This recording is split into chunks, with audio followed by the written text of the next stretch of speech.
Realmente nós nos sentimos em nossa casa, né? Porque como formamos uma grande família, a família espírita, esta também é a nossa casa. Assim, é uma casa irmã. Então sentimos como se estivéssemos sendo acolhidos e agradecemos muito por esse carinho. E reforçamos o pedido feito pelo nosso irmão na sua prece, para que o nosso Mestre Jesus nos envolva e que os benfeitores dessa casa possam nos auxiliar a todos para que possamos bem aproveitar o estudo da noite de hoje. Nós hoje vamos falar de liberdade de consciência. Essas 3 pequenas questões que estão no Livro dos Espíritos. E iniciamos fazendo uma pequena reflexão, porque entendemos que a doutrina espírita nos facilita muito diante de todas as questões que o ser levanta da sua existência. O entendimento da doutrina nos vai facilitar.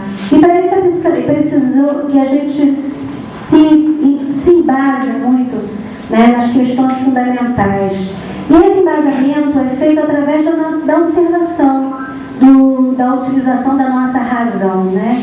O conhecimento nos chega através do estudo e nós vamos comparando esse conhecimento com as questões que nos são apresentadas no nosso dia a dia.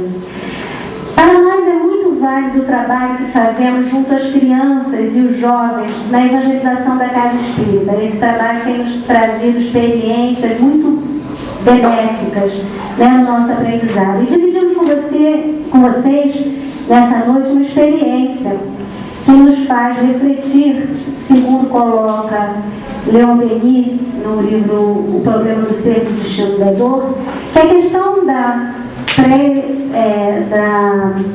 pluralidade das existências, né, e da existência do ser em outras vidas, podemos chegar a ela pela observação dos fatos. E o fato nos fez pensar muito sobre isso. Um jovenzinho chega à nossa casa, é um jovem muito alegre e com uma participação muito dedicada no trabalho de mocidade espírita. E esse jovem não vem de uma família espírita, ele tem apenas 15 anos, é um adolescente, né, está saindo da adolescência. E a família não participa do trabalho na casa espírita, mas ele tem uma afinidade que a gente não sabe de onde vem. Ele se coloca tão bem na casa, parece que sempre esteve ali, mas participa apenas 6 meses da casa. E um dia conversando, havia uma atividade que ia acontecer no dia seguinte, no domingo, que não é dia da mocidade, então ele teria que vir um dia diferente, né? E ele se compromete com o trabalho naquele dia, que ele vai vir, que ele promete, apesar de ele ter uma atividade, ele foi convidado para uma festa de 15 anos. É um jovem que vem de uma família muito humilde. E ele diz assim: tia, eu nunca fui a uma festa de 15 anos, mas dizem que é muito bom, que é uma festa que tem muita coisa. Eu não sei como é, porque eu nunca fui. E nós achamos interessante, é engraçadinho, né? O jovem que não tem o hábito, né? Não teve ainda aquela oportunidade. Observamos que ele tem poucas oportunidades na vida, né? De lazer, pela condição financeira difícil. E ele fala assim: eu fui convidado, mas eu não vou, porque eu prefiro vir a casa e eu tenho que dormir cedo. E se eu for à festa, dizem que a festa de 15 anos é muito tarde que começa e termina mais tarde ainda, então eu prefiro dormir cedo.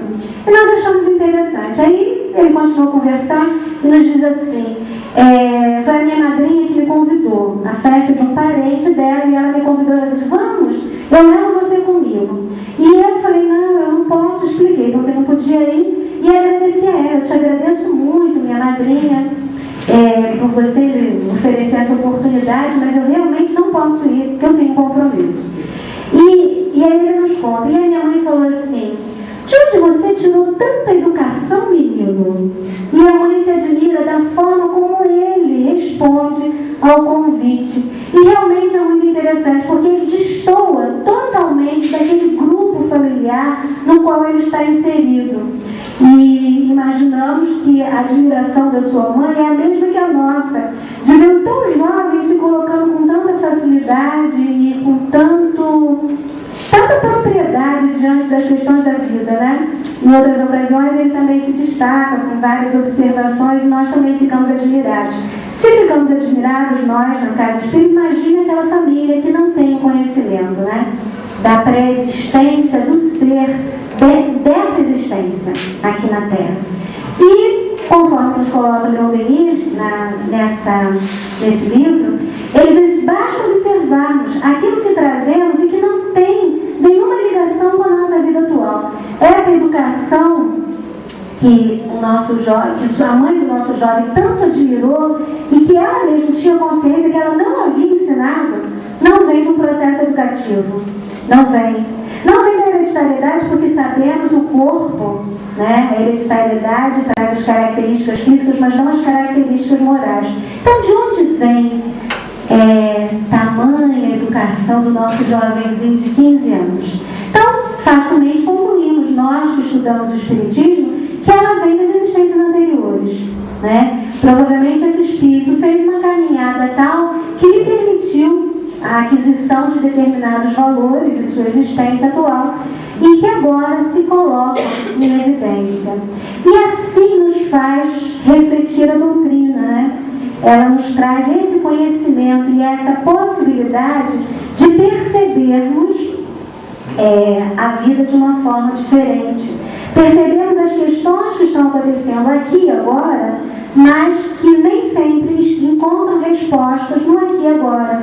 Temos que muitas das vezes observarmos e entendermos que o que acontece hoje tem relação com o nosso passado, com as nossas experiências anteriores.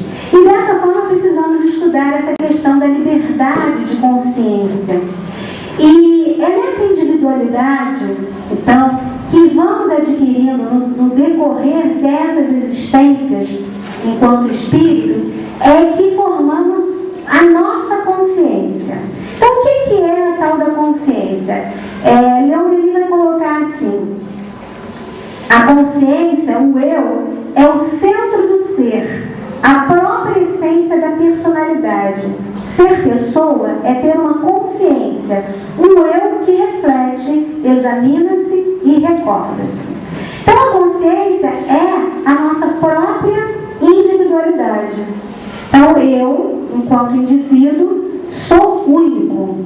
Não tem ninguém igual a mim. Por quê? Porque ninguém tem a minha experiência. Ninguém viveu o que eu vivi. Muitos podem ter vivido comigo, né? Podem ter me acompanhado por muito tempo, em muitas existências, mas não viveram o que eu vivi da forma que eu vivi. A gente pode reparar isso, que em muitas situações, irmãos, né, vivem ali a mesma situação. Mesmo assim, reagem de formas diferentes. As mães falam disso com bastante facilidade e têm essa percepção. Então, essa individualidade que é o resultado da nossa vivência dentro dessas existências, forma a nossa consciência. É o nosso eu, que é a consciência de acordo com o nosso querido Leon Denis. Esse nosso eu, ele é muitas das vezes e atualmente ainda desconhecido de nós mesmos, não é assim? Será que nós nos conhecemos absolutamente? Tudo que podemos, todas as nossas capacidades? Ainda não. E esse é o grande problema que temos hoje, essa falta de conhecimento de nós mesmos. Por isso, os espíritos superiores estão sempre nos convidando, insistentemente, para esse processo do autoconhecimento. Precisamos tomar consciência do nosso eu. Precisamos saber quem somos. Para quê? Para podermos utilizar todos os potenciais que ainda estão adormecidos em nós e que nós não colocamos em prática porque desconhecemos muitas das vezes. Então, a tomada de consciência, esse processo do conhecimento de nós mesmos, é uma necessidade urgente no estágio em que estamos nesse estágio evolutivo. E para que possamos fazer esse processo, nós temos uma ferramenta interessante e fundamental, que é o livre-arbítrio. Como é que nós conhecemos quem somos? Porque temos possibilidade de fazer. O fazer as coisas, o agir, nos dá o conhecimento daquilo que somos. Porque, vamos lá, o nosso eu está lá dentro. Enquanto nós estamos, assim, sendo bem prático, quando nós estamos sossegados lá na nossa casa, lendo um livrinho, a gente não sabe como é que a gente vai reagir. Aí chega um familiar e fala alguma coisa, aí é que eu sei o quanto eu me sou impaciente, né? Sozinho, lá quietinho, sem agir, eu sou ótimo, maravilhoso, excelente. Então, estou lá quieto, não sei quem eu sou. Mas quando eu me deponho diante das situações, é que realmente eu vou saber quem eu sou. Então, a possibilidade de ação que nos é dada através da possibilidade do livre-arbítrio nos vai fornecendo a possibilidade desse autoconhecimento, desse processo de conscientização do nosso eu. Está colocado no Livro dos Espíritos que sem o livre-arbítrio o homem seria máquina, né? Então, temos a possibilidade de ação através do nosso livre-arbítrio. O nosso livre-arbítrio é a possibilidade da liberdade que temos aqui hoje, enquanto espíritos encarnados. Temos liberdade de agir? Sim, temos liberdade. Liberdade essa dada por quem? Pelo homem? Não, por Deus. Deus nos possibilitou a escolha do nosso próprio caminhar. Quem vai construir o nosso destino? Somos nós mesmos. Esse é o outro grande descoberta que o estudo da doutrina vai nos fazendo, né? Perceber. O nosso amigo, que nós nos admiramos tanto nosso exemplo inicial, ele tem os seus valores, né? Alguns valores já estabelecidos, valores que ele conquista com o seu livre-arbítrio. Agora, essa questão do livre-arbítrio, ela é bastante interessante, porque se todos nós almejamos a liberdade, isso está dentro, essa procura é uma coisa intrínseca do próprio ser, né? Todo mundo quer ser livre, todo mundo almeja essa possibilidade de fazer. Nós percebemos isso quando somos cerceados na liberdade. Não pode. Tudo que não pode é uma tristeza, a gente logo quer fazer, né? É muito triste aqueles que não estão com sua liberdade cerceada por algum motivo. Às vezes por uma questão física, né? É só ficarmos um pouquinho doentes e temos que fazer um repouso em casa, olha só. Como é que é? Eu nem preciso, mas só porque eu não posso sair de casa, eu já quero sair, eu já quero fazer, daquela angústia de não poder fazer, né? Cerceados, mesmo que temporariamente, a nossa liberdade. A liberdade é almejada, é uma coisa que o espírito almeja pela sua natureza, porque está dentro das leis divinas. Agora, como é que funciona essa questão da liberdade? Se eu sou livre para fazer o que eu quero, isso vai implicar uma coisa muito séria. Sou livre para fazer o que eu quero e, portanto, fico o quê? Responsável por aquilo que fiz. Então, essas duas questões, liberdade e responsabilidade, elas sempre vêm amarradinhas. Jamais elas se separam. Toda vez que eu alcanço a condição de liberdade e escolho o meu caminho, eu não posso mais responsabilizar ninguém pelo aquilo que eu fiz e pelas consequências do meu ato, porque fico responsável por aquilo. Então, liberdade e responsabilidade estarão andando sempre juntas. E isso já nos faz ficar um pouco assim, quando falou da liberdade, todo mundo, opa, gostei dessa parte. Essa parte deixa a gente bem animado. Agora, quando fala da responsabilidade, o negócio já fica assim, não tinha pensado, né? Porque a gente quer liberdade, mas quando vem a responsabilidade, a coisa já fica um pouco assim, já ficamos com uma certa dificuldade de aceitar, porque é difícil, né? É difícil assumirmos que somos responsáveis pelo aquilo que nos acontece. Então, muitas das vezes, estudamos a doutrina e sabemos, né, das questões, que tudo aquilo que acontece tem a ver com as nossas ações. Mas quando o negócio fica complicado, não merecia isso, né? Falou nossa amiga ali no estudo da tarde, eu não merecia.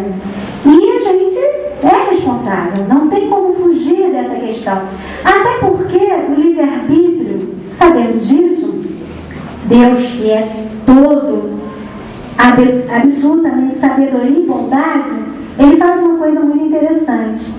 Ele vai deixando que esse livre-arbítrio, isso é, essa liberdade, ela vai nos sendo dada aos poucos. Ele não oferece para a gente toda a liberdade imediata. Assim como um pai não deixa uma criança pequena fazer determinadas coisas, porque sabe que ela não tem capacidade para escolher aquela determinada ação. Por exemplo, uma coisa muito simples. Podemos deixar uma criança de 2, 3 anos atravessar uma rua sozinha? Não, por quê? Ela não tem condições de fazer essa ação. Ela não tem, no seu desenvolvimento intelectual, psicológico, ela não tem condições de fazer essa escolha. Ela vai atravessar e vai se colocar sua vida em perigo.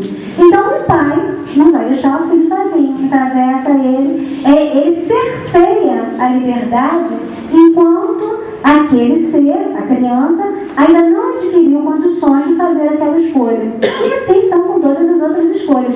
Enquanto é pequenininho, o pai escolhe a escola, uma série de coisas, até a roupinha que vai botar, a mãe vai lá, a escola está frio, bota essa roupa, está pequena. E aí, conforme o indivíduo vai adquirindo percepção das coisas, vai adquirindo amadurecimento, a gente vai podendo deixar ele escolher coisas que antes ele não fazia.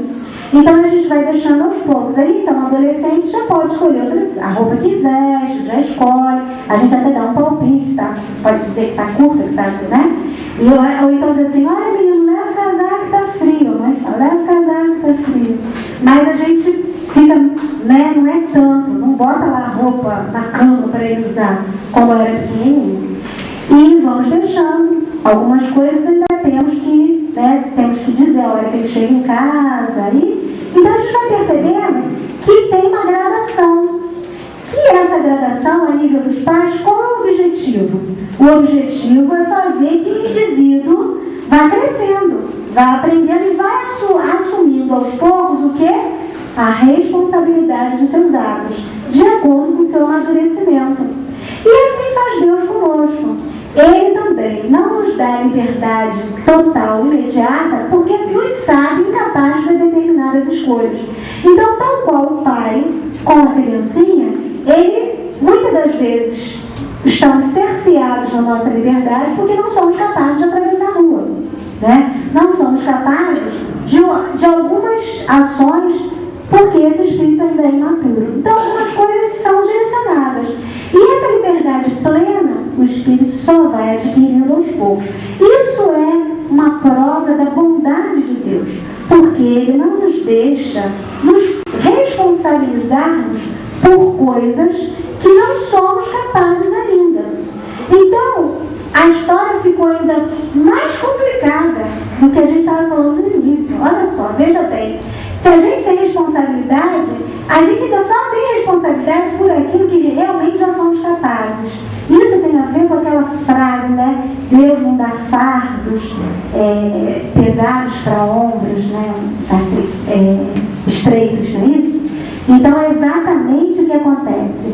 Se nós já podemos ter um poder de decisão, foi porque o nosso espírito já adquiriu a possibilidade, a capacidade de escolher, porque não fosse assim, Deus não permitiria. E dessa forma, no decorrer do processo do seu crescimento espiritual, nós vamos adquirindo a possibilidade de escolha, da liberdade da nossa consciência. Então, o que é essa consciência? Essa consciência é esse estado que eu estou hoje. O meu estado de evolutivo. É onde eu estou, o degrau onde eu parei. Nesse degrau aí, eu tenho possibilidade de escolher. Eu tenho a possibilidade de exercer o meu livre-arbítrio. Por isso, a liberdade de consciência, ela está dentro da natureza, está dentro da lei de Deus. Não tem como se contrariar isso. De acordo com o estágio evolutivo onde eu estou, eu vou ter a possibilidade de escolha e eu sou absolutamente responsável por aquilo que eu escolhi. Então, é possível a gente cercear essa liberdade de consciência? Não é possível a gente cercear isso, porque ela dada por Deus. É um atributo do próprio Espírito, criado por Deus, com esse objetivo de crescer. Nós fomos criados por Deus todos, simples e ignorantes, com o objetivo de alcançar a perfeição. E para isso fazemos todo um processo evolutivo, toda uma caminhada. O nosso estado de consciência é o degrau onde eu estou hoje. Parei aqui, então é isso. E dentro disso, é isso que eu posso dar, é isso que eu posso fazer, é onde eu estou. Não é o que eu sou, porque o que eu sou é um processo constante, é onde eu estou. Eu hoje estou assim. Eu sou impaciente, mas ainda sou um pouquinho prestativa. Eu sou um pouco benevolente, mas ainda não sou. Então, eu sou ciumento. Esse é o lugar onde eu estou aqui agora, né? Estou aqui, mas em processo constante de crescimento. Dentro desse estado onde eu estou, eu vou agir como? Eu vou agir dentro daquilo que eu tenho. Nem mais nem menos. Não posso, né? Só posso dar daquilo que tenho. Então, não adianta o homem querer cercear a liberdade de consciência. Não consegue. Porque podemos falar para o outro: não, olha só, eu acho que você não devia fazer assim. Você devia fazer. Posso falar? Posso. Vou garantir que ele faça diferente? Não. Posso fazer ele pensar diferente? Bem que a gente queria, né? Tem gente que a gente queria fazer que ficasse diferente. Aliás, tem muita gente que a gente queria, né? O marido, o filho, o colega do trabalho. Tanta gente que a gente queria que fosse diferente. Mas eles são o quê? Eles são o resultado, o fruto do seu próprio caminhar. Não tem como eu querer que eles sejam como eu. Porque a minha experiência é absolutamente diferente da deles. Não tem como a gente fazer. Eu posso conversar, posso aconselhar, posso contar histórias, posso até dar livros espíritas. Ajuda bastante. Porque ajuda de que forma? Impondo a nossa vontade a eles? Não. Ajudando que eles façam esse processo de crescimento. É o único jeito. Ajudá-los a crescer é a única forma. Cercear a liberdade de consciência é muito difícil. Podemos cercear a liberdade de outras formas. Eu posso impedir o filho de sair de casa, né? Eu posso ter várias estratégias. A sociedade mesmo tem ações que cerceiam a liberdade do indivíduo quando esse indivíduo coloca a sociedade em risco, né? Podemos fazer isso. Agora, isso modifica o indivíduo? Não. Os companheiros que estão no erro, que colocam a sociedade em perigo, eles são aprisionados, né? Eles são retirados da sociedade. Isso é necessário? Muitas vezes. Por quê? Porque eles podem colocar as pessoas em riscos. Eles estão ferindo a liberdade do outro. E aí entra um processo interessante. Quando, no exercício da nossa liberdade, nós ferimos a liberdade do outro, isso imediatamente tem uma reação. Porque a lei é de liberdade. Para quem? Para mim e para o outro também. Se eu firo a liberdade do outro, eu estou quebrando a lei. Eu não posso desejar a minha liberdade impedindo a liberdade do outro. Então, o que acontece? Eu sou cerceado, até mesmo por Deus. Né? Então, da mesma forma que Deus vai me oferecendo a possibilidade do meu livre-arbítrio aos pouquinhos, Ele também vai dando um parâmetro na minha ação para que essa ação não fira o direito do outro. Quando eu faço isso, eu sou cerceado no meu direito de liberdade. Porque senão, poderíamos... Então, dentro de e o que significa isso? Isso significa o retorno da ação que eu pratiquei contra o outro. Ela vai ter um efeito que volta para mim, mostrando que isso não está legal. Isso está equivocado. Isso é que a gente chama lei de causa e efeito. Funciona dessa forma, mostrando que aquela ação não está dentro dos padrões da lei de Deus, porque está ferindo a lei de liberdade, a liberdade do outro ou os direitos do outro.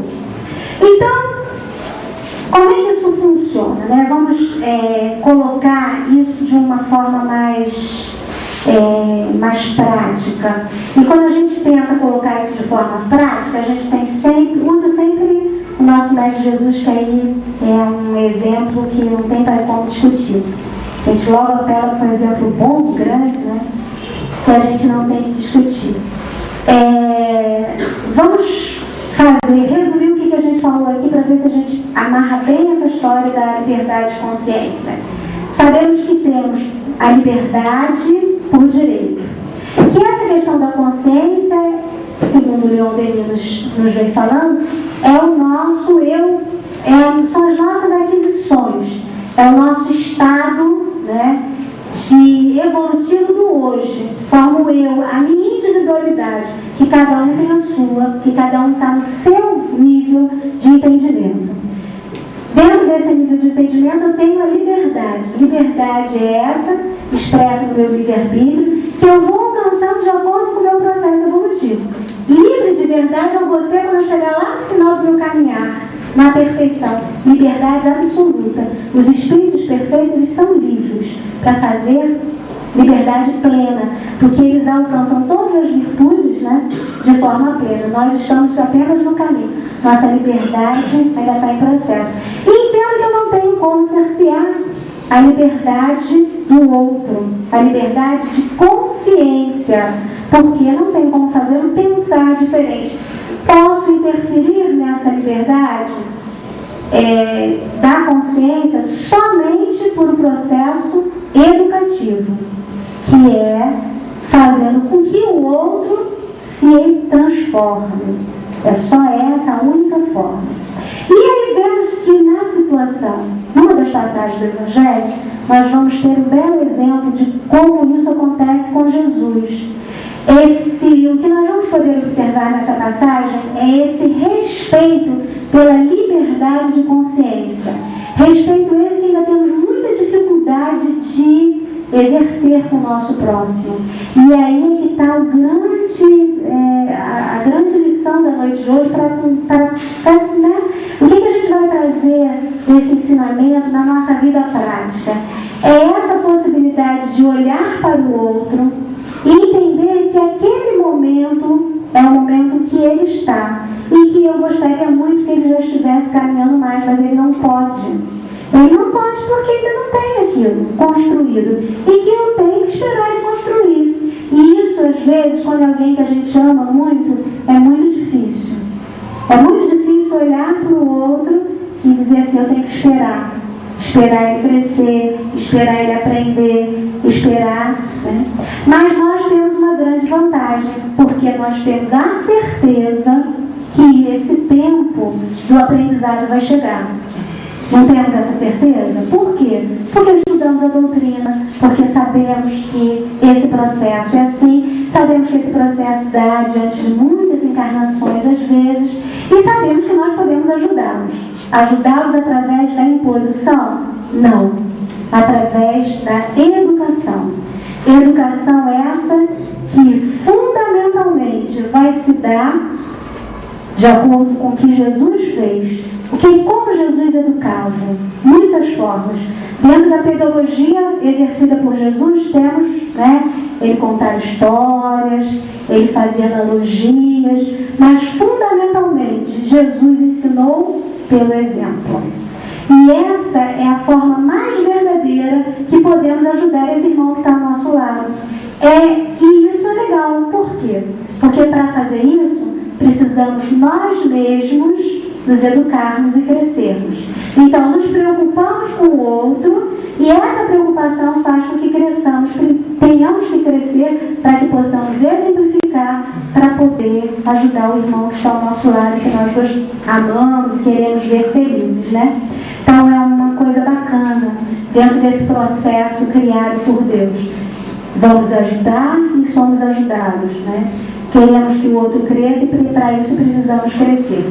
Então vamos ver como é que Jesus se colocou. A passagem que nós vamos estudar para fazer essa percepção, e vai ser muito evidente depois do que eu acredito que já estamos refletindo aqui, é a passagem do jovem rico. Essa passagem está em 3 evangelhos, Mateus, Marcos e Lucas. É contada 3 vezes. E a passagem do jovem rico se dá da seguinte forma: o jovem chega até Jesus e pergunta o que ele deve fazer para ter a vida eterna. E Jesus responde se ele conhece a lei. E o jovem diz que sim, que ele já havia estudado. Então era um jovem que já conhecia os ensinamentos da lei de Deus. Ele, dentro da religião, né, do povo em que vivia, já havia estudado. E Jesus fala: muito bem, então, se você já sabe, conhece, você deve seguir esses ensinamentos. Mas Jesus faz um segundo convite para ele: que ele venda tudo que ele tem e siga Jesus. Então, essa chamada, vai e vende tudo que tens e me segue, deixa esse jovem muito perturbado e coloca ele diante de um conflito existencial muito grande. Tal coloca o espírito Amélia Rodrigues no livro Primícias do Reino. Então vamos ver um pouco o que esse jovem, o que passou na cabeça desse jovem no momento em que Jesus faz essa proposta para ele. Esse jovem estava diante, segundo o espírito de Amélia Rodrigues, que vai esmiuçar essa história, ele estava diante de uma possibilidade de concorrer na época nos jogos, né? Numa corrida de bigas. E diante dessa chamada, ele diz assim: eu tenho que vender tudo, eu não vou vender, mas eu tinha isso para fazer. Ele tinha um compromisso imediato. E esse compromisso imediato deixa ele assim: eu quero ir, mas será que eu não podia ficar aqui um pouquinho, fazer o que eu quero, e depois eu sigo Jesus? E ele tenta negociar com Jesus essa possibilidade de deixar um pouquinho para depois o chamamento de Jesus. E ele diz assim: permite-me primeiro. Conseguiu articular, vencendo a emoção que o transfigurava, competir em Cesareia, logo mais, disputando para Israel os tributos dos jogos. E Jesus responde: não posso esperar. O reino dos céus começa hoje e agora para o teu espírito. Não há tempo a perder. Aguardei muito essa ocasião, diz o jovem, e ela se avizinha com a chegada do período das competições. Exercitei-me, contratei escravos que me adestraram. Aos partos comprei por uma fortuna 2 parelhas de fogosos cavalos. Os jogos estão próximos. Renuncia e segue. Quem era ele que assim falava? Que poder exercia sobre a sua vontade? Por qual sortilégio dominava? Gostaria de fugir ou deixar-se arrastar. Estava perturbado. Ignorada, sofreguidão aniquilava. A horizontalidade das aflições humanas contemplava a verticalidade da sublimação divina. O cotidiano deparava com o infinito. O vale fitava o abismo das alturas e se perdia na imensidão. O homem e o filho do homem se defrontavam. O diálogo parecia impossível, reduzindo-se a um monólogo atormentado para o moço diante daquele homem. Vencendo irresistível temor, continuou o príncipe afortunado. Não receio dar o que possuo, dinheiro, ouro, gemas, títulos, se possível, pois sei que estes se gastam com muita facilidade. Mas dá-me a ti próprio e eu te oferecerei aventura sem limite.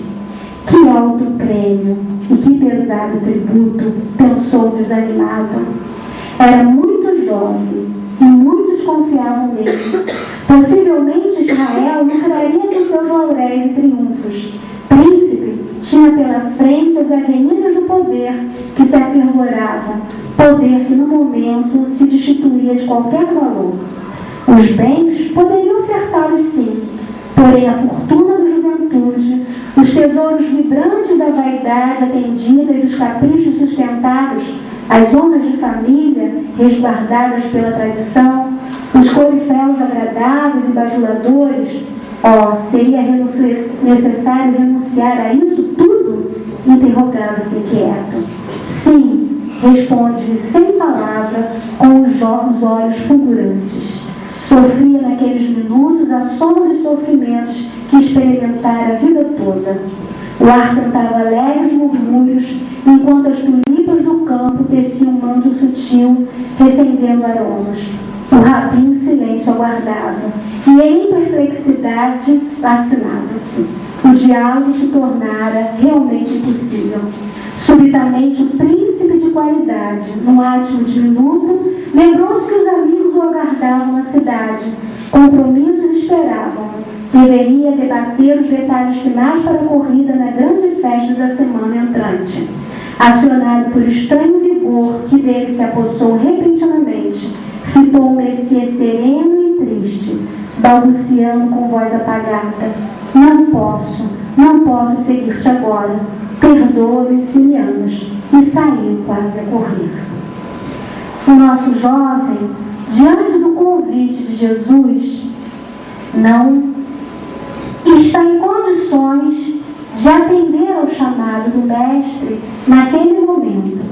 Ele tem um conhecimento, mas essa é sua liberdade de consciência, que Jesus respeita, é o que ele pode fazer naquele momento.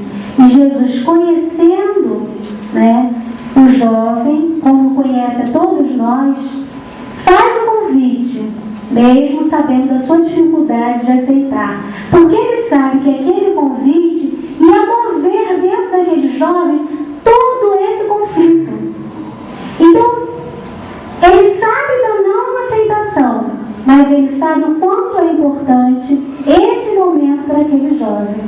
E eu acho, então, que é uma passagem bastante interessante para que possamos perceber, não só para o outro que está ao nosso lado, mas para nós mesmos, que mesmo no momento em que alguma situação, determinado momento do nosso caminhar, entramos nessa fase de conflitos, de crise, diante de algum convite para o bem, e mesmo que de imediato não consigamos responder positivamente, saibamos que esse momento foi um momento importante para o próximo passo.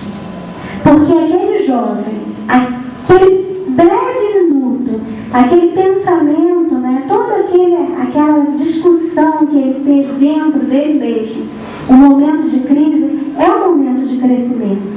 Então é necessário que entendamos isso.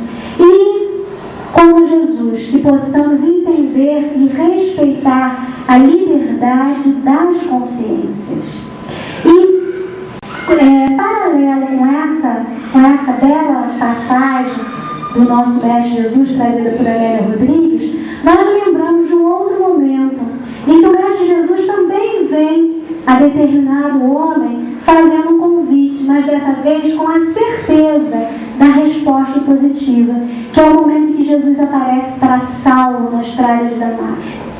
E é interessante que a transformação de Saulo diante do convite de Jesus, Saulo, que é um perseguidor dos cristãos, é um perseguidor do próprio Cristo, imediatamente faz um caminho de volta e entrega-se ao trabalho do Mestre Jesus. E nós ficamos muito admirados, dessa prontidão no atendimento do chamado. Paulo, que antes nega a verdade, que é o Cristo, porque Cristo é a verdade. Assim ele se apresenta: eu sou o caminho, a verdade e a vida. Quando Paulo nega o Cristo, ele está negando a verdade, mas Paulo é um homem que procura pela verdade. E por isso, quando Cristo se apresenta, ele aceita tão facilmente, porque ele procurava e ele apenas negava porque desconhecia o Mestre Jesus. Paulo nega a verdade porque ele desconhece.